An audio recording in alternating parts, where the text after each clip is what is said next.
जय हिंद। आज जो हम पढ़ने वाले हैं मुगल साम्राज्य में, जो टॉपिक हमारा आज डिस्कस करना है, औरंगजेब के बारे में पढ़ेंगे और जानेंगे यहाँ से क्या प्रश्न आता है। ठीक है, तो औरंगजेब क्या क्या किया भारत में और क्या बदलाव आया, इससे क्या प्रश्न बनेगा, इसको आज इस वीडियो में हम चर्चा करेंगे।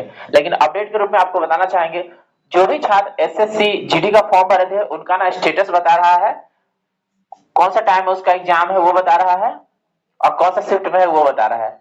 तो आप एसएससी के साइट पे जाकर के आप अपना स्टेटस चेक कर लीजिए और पहले से संतुष्ट हो जाइए कि आपका सेंटर कौन सा डेट में है। आप बड़ी पढ़ाई से आप पूरी तरह से तैयार है, लेकिन आपको एक मानसिक रूप से भी तैयारी करना जरूरत होगा, आपको पड़ेगा, ताकि आप आराम से एग्जाम पर जाए दे सके, मानसिक आपका बना रहे और एग्जाम पूरी तरह से आप 100% सॉल्व कर सके क्वेश्चन। तो इससे पहले आप अपना शिफ्ट जान लीजिए, उसमें ना आपका टाइमिंग है वो जान लीजिए, आप कैसे जाएंगे आप प्लान कर लीजिए पहले और तैयार हो जाइए मानसिक रूप से एग्जाम फेस करने के लिए। ठीक है, तो अच्छा है कि अभी साइट ओपन है, जाकर के स्टेटस चेक कर लीजिए, शिफ्ट के बारे में जान लीजिए। चलिए हम पढ़ते हैं और देखते हैं यहाँ से क्या क्वेश्चन आपके लिए बनता है। हम पढ़ रहे थे मुगल साम्राज्य और इसमें औरंगजेब के बारे में जानेंगे। ठीक है, आप सभी को पता है कि शाहजहां के बाद औरंगजेब आया, यानी शाहजहां का ही लड़का है ये। ठीक है, तो आपको पता है नहीं कि आगरा में उसको कैद कर लिया था, 8 वर्ष की में उसकी मृत्यु हो जाएगी, तो उसका ना ये पुत्र अब उत्तराधिकारी बनेगा। इसका जो कार्यकाल है 1658 से 1760, याद रहेगा ना, 1658 से 1760, याद रहेगा 1658 से 1760 इसका ना कार्यकाल है, इसका कार्यकाल है, याद रहेगा ईस्वी। समझ गए, समझ गए कि नहीं समझ गए। तो औरंगजेब इतना से इतना तक ना राज किया। ठीक है, ये अपने समय में आगरा में भी राज तिलक करवाएगा, फिर दिल्ली में भी करवाएगा। ठीक है, समझ गए, जैसे उधर आप गुलाब मस्त में पढ़े थे, एगो थट्टा में भी करवाया था, फिर दिल्ली में आया था भी करवाया था। ठीक है, फिर तुगलक गुलाम में। ठीक है, तो इसी तरह से ये भी करवाएगा। तो देखिए औरंगजेब का जन्म 24 अक्टूबर 1618 ईस्वी को दोहात, ये दोहात जगह ना गुजरात में है, कहाँ है, हाँ गुजरात में हुआ था। ठीक है, दोहात एक जगह का नाम है। ठीक है, औरंगजेब के बचपन का अधिकांश समय ना नूरजहां के पास बीता, वही उसकी मम्मी नूरजहां, ठीक है, नूरजहां के पास बीता।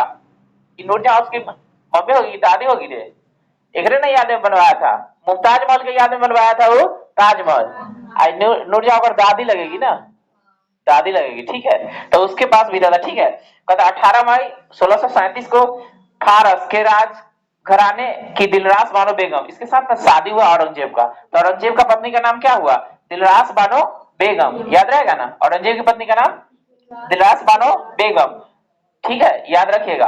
कहता आगरा पर कब्जा कर जल्दबाजी में ना औरंगजेब ने अपना राज्याभिषेक करवा लिया, यानी कि जल्दी जल्दी में। ठीक है, आपको पता है ना उसका अलग अलग भाई था, तो आपको पहले बता दिए हैं, दारा सिंह के साथ उसका लड़ाई हो रहा था, तो उसको ना अंत में मार ही दिया था। ठीक है, तो और खुद जल्दी जल्दी ना राजा बन गया, तो आगरा में जल्दी जल्दी में, आगरा में जल्दी जल्दी में राज्याभिषेक करवा लिया। जब राजा बना इतना बड़ा उपाधि लिया। देखिए उपाधि क्या है, अब्दुल मुजफ्फर मोहिउद्दीन मोहम्मद औरंगजेब बहादुर आलमगीर बादशाह गाजी, इतना बड़ा उपाधि लिया। ठीक है, तो सबसे पहले वो आगरा में हरवरा के राज तिलक करवा लिया और उपाधि ले लिया। कही 31 जुलाई 1658 को। ठीक है, देवराय का युद्ध, अब देवराय का युद्ध हुआ। ठीक है, देवराय के युद्ध में सफल होने के बाद ना 15 मई 1659, ठीक है, यानी 1659 को फिर से औरंगजेब दिल्ली में प्रवेश किया और शाहजहां के शानदार महल में ना 5 जून 1659 में दूसरी बार राज्याभिषेक करवाया।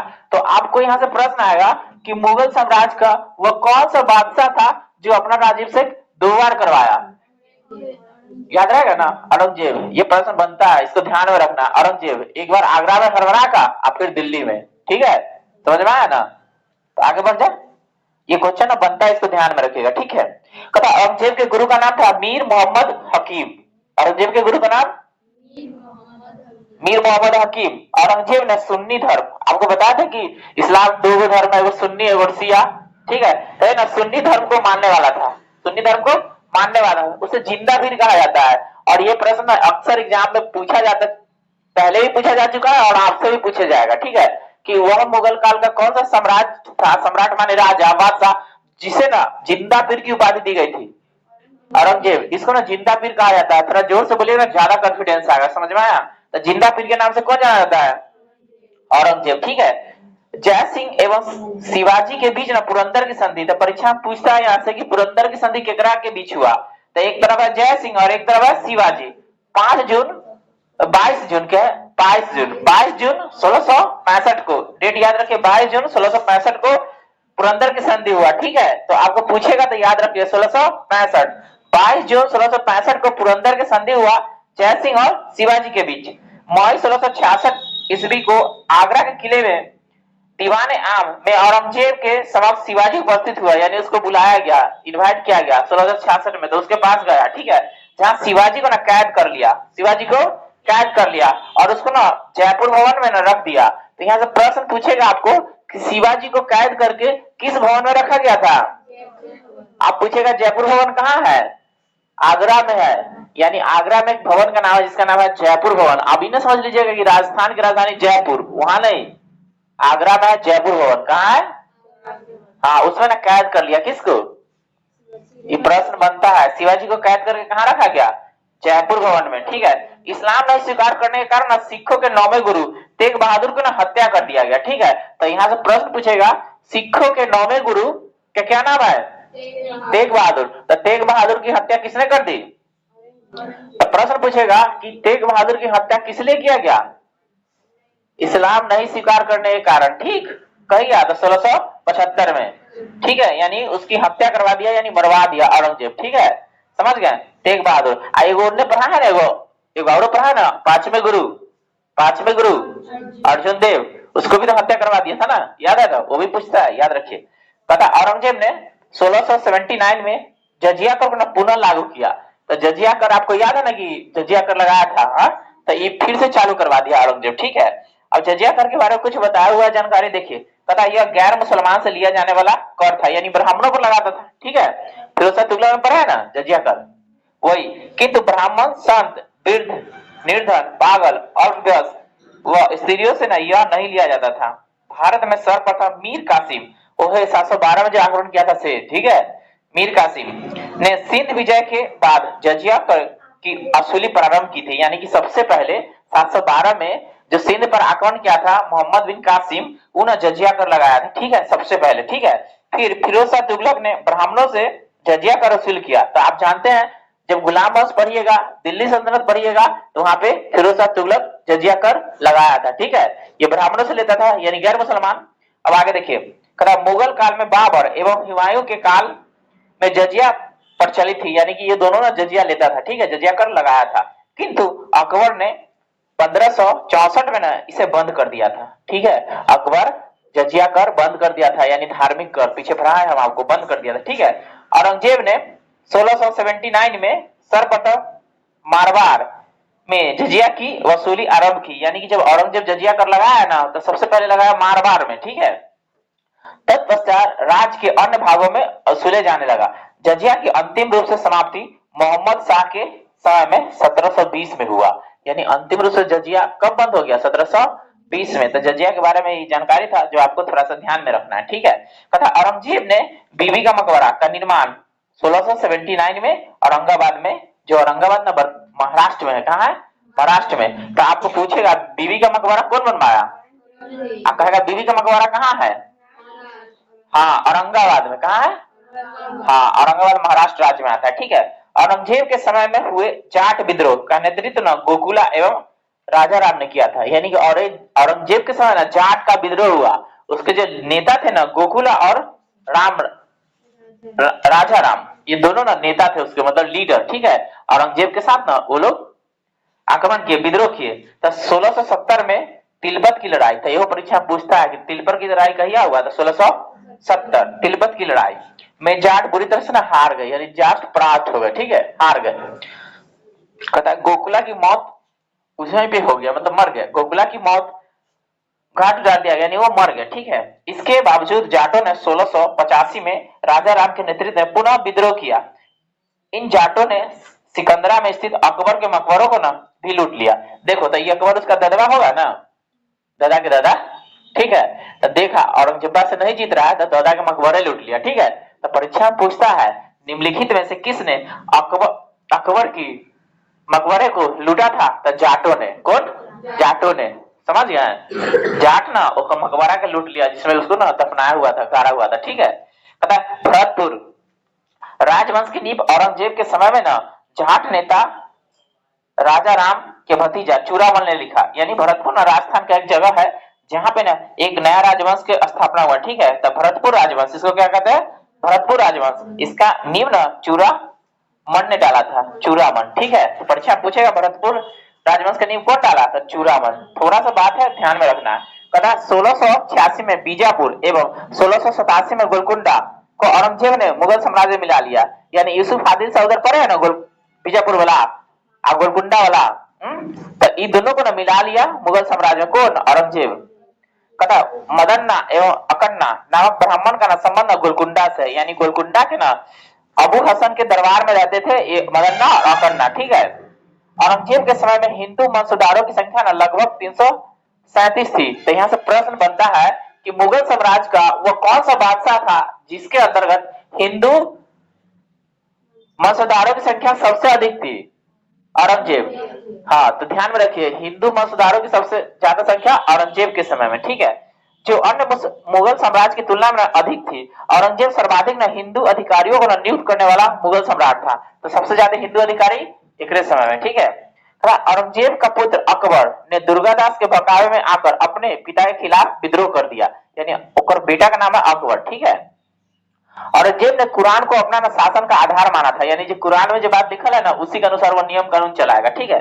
इसने सिक्के पर कलमा खुदवाना, नवरोज का त्योहार, मुझे नवरोज याद है ना, बलवन चालू करवाया था, नवरोज का त्योहार, भांग की खेती करना, गाना बजाना, झरोखा दर्शन और तुलादान। ये तुलादान एवं चालू किया था, याद है। तुलादान में क्या होता है कि जितना अपना शरीर में वजन होगा ना उतना सोना चांदी दान करेगा, ठीक है।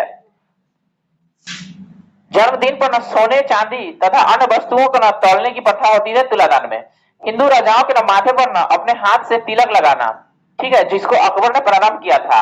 और सती प्रथा, इस सबको न बंद करवा दिया, इस सबको बंद करवा दिया, कौन, औरंगजेब। कहता वेश्याओं को न शादी करने का आदेश दिया कि जल्दी से शादी कर लो ना तो देश छोड़ के चल जाओ, ठीक है, ठीक है। तो वेश्याओं को शादी करने अथवा देश छोड़ने के आदेश दिया। और दरबार में न होली दिवाली त्योहार ना बंद करवा दिया कि दरबार में ये सब नहीं चलेगा, ठीक है। तो इतना खतरनाक राजा था, ठीक है। जो कहता था वो करना था, आना ही तो काट देगा, ठीक है, मतलब मृत्यु दंड दे देगा। औरंगजेब ने दरबार में संगीत पर पाबंदी लगा दिया, अब संगीत भी नहीं बजाना है दरबार में, ठीक है। तथा सरकारी संगीतज्ञों को ना अवकाश दे दिया कि जाओ यहाँ पे कोई काम नहीं है, ठीक है। भारतीय शास्त्रीय संगीत पर फारसी में सबसे अधिक पुस्तक ना औरंगजेब के ही शासनकाल में लिखे गए। तो यहाँ से पूछेगा आपको कि मुगल काल का वो कौन सा सम्राट था जिसके समय में ना संगीत के पुस्तक सबसे अधिक लिखे गए, औरंगजेब। और कौन भाषा में था, फारसी में।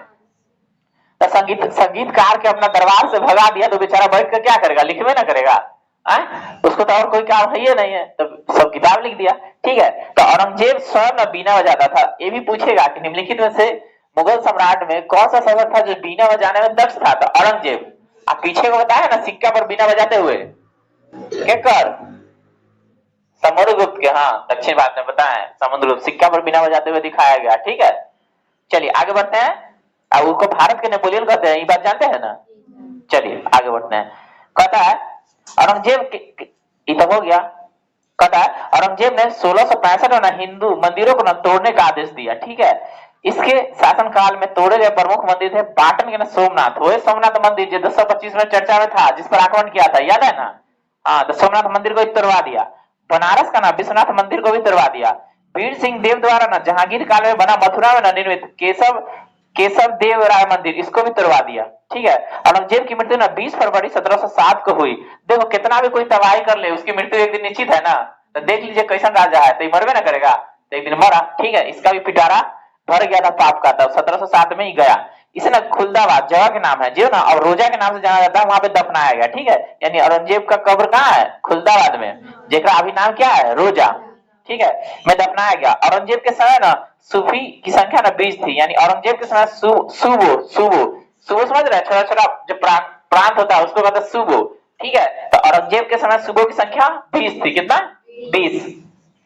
औरंगजेब दारुल हर मतलब काफिरों का देश, जैसे कि तुम लोगों को बताएं कि बाबर ना दूसरा देश से यहाँ आके बसा था, ठीक है, तो उसको कहते हैं काफिर, क्या कहते हैं, काफिर, क्योंकि उसका पैदाइश यहाँ नहीं ना है, लेकिन उसका बच्चा यहाँ बच्चा जन्म लिया तो वो सब काफिर ही कहलाएगा, ठीक है। तो दारुल हर मतलब काफिरों का देश। औरंगजेब ना इसको बनाना था दारुल इस्लाम यानी इस्लामों का देश, तो से कैसे होगा? तुम तो अलग से आके नहीं बसा है, यहाँ जनवा थोड़ी ना है, सबको तो मुस्लिम थोड़ी ना बना देगा। लेकिन उसका ना ये लक्ष्य था, ठीक है, क्या लक्ष्य था?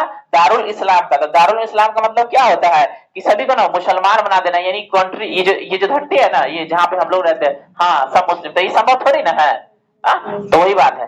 तब कहता है औरंगजेब दारुल हर्ब यानी काफिरों का देश को ना दारुल इस्लाम यानी इस्लामों का देश में परिवर्तन करने के लिए ना अपने महत्वपूर्ण लक्ष्य मानता था, ये इसका लक्ष्य था, ठीक है। कहता औरंगजेब के शासन काल में मुगल सेना में ना सर्वाधिक हिंदू सेनापति थे। तो यह पूछता है कि औरंगजेब किस मुगल साम्राज्य के समय में, किस मुगल साम्राज्य के समय में सबसे अधिक हिंदू सेनापति थे? तो औरंगजेब के समय में, ठीक है। कहता फ्रांसी यात्री फ्रांकोइस बर्नियर औरंगजेब का चिकित्सक था, यानी औरंगजेब के काल में ना ये एक डॉक्टर थे, डॉक्टर समझ रहा है ना। हाँ, तो औरंगजेब को कुछ भी होता था ना तो ये सब इलाज करता था, उसको ठीक करता था। नाम है फ्रांकोइस बर्नियर। ये कहाँ के था? फ्रांस के था। किसके समय में आया था? औरंगजेब के समय में, ठीक है। तो इसके बाद जो आपका बनेगा ना मुगल शासन व्यवस्था, जिसके बारे में जानेंगे कि मुगल शासन व्यवस्था में क्या क्या विशेषता थी, और उसका नेक्स्ट वीडियो में हम लोग डिस्कस करेंगे, ठीक है।